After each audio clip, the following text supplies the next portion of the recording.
Israel has declared that they will end the use of white phosphorus munitions for concealing troop movement. Now, you don't often hear about white phosphorus in the news, so I will describe it at least a little bit. White phosphorus can be used both for weaponized and non-weaponized purposes.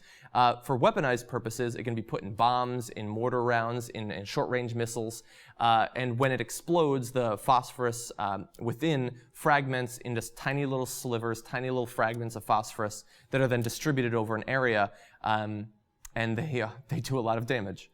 In the weaponized versions, the phosphorus causes intense burns to human flesh. It also ignites non-living matter. But one of the reasons it causes such horrendous wounds to people is that it will stick to the skin, it'll stick to the flesh, it'll go deep within, burning skin and the underlying tissue. There are pictures if you want to Google white phosphorus weapons, and they're pretty horrendous. They're certainly not safe for work. Now, there are also non-weaponized versions of white phosphorus, like what we're talking about with Israel right now.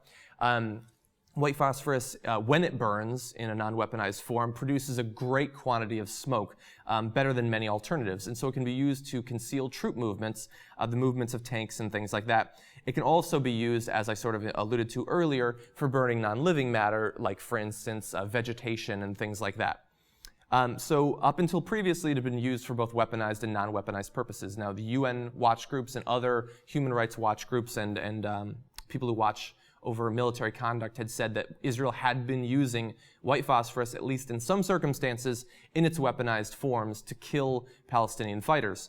Now, we don't know anything yet about what will happen with those, but at least Israel is saying they will not be using white phosphorus for its non-weaponized uses like concealing troop movements. So that's progress, I guess. I would like us to ban the use altogether. Now, they're saying they're going to replace it with an entirely gas-based alternative. We don't have any details of what exactly that will be. But it seems like we have bans on chemical weapons in the US worldwide. I have a feeling that that technically is a chemical weapon.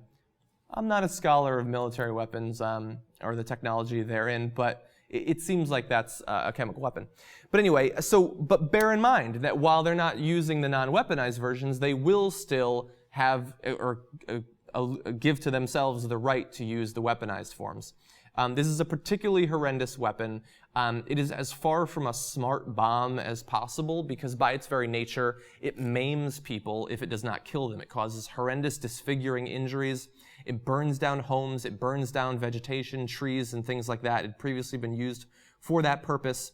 It can be used in so many different capacities. I understand why they want to keep the ability to use this weapon, but the fact that they are making clear that they're reserving the right to use it in its weaponized capacity, I think is a bad omen for the future.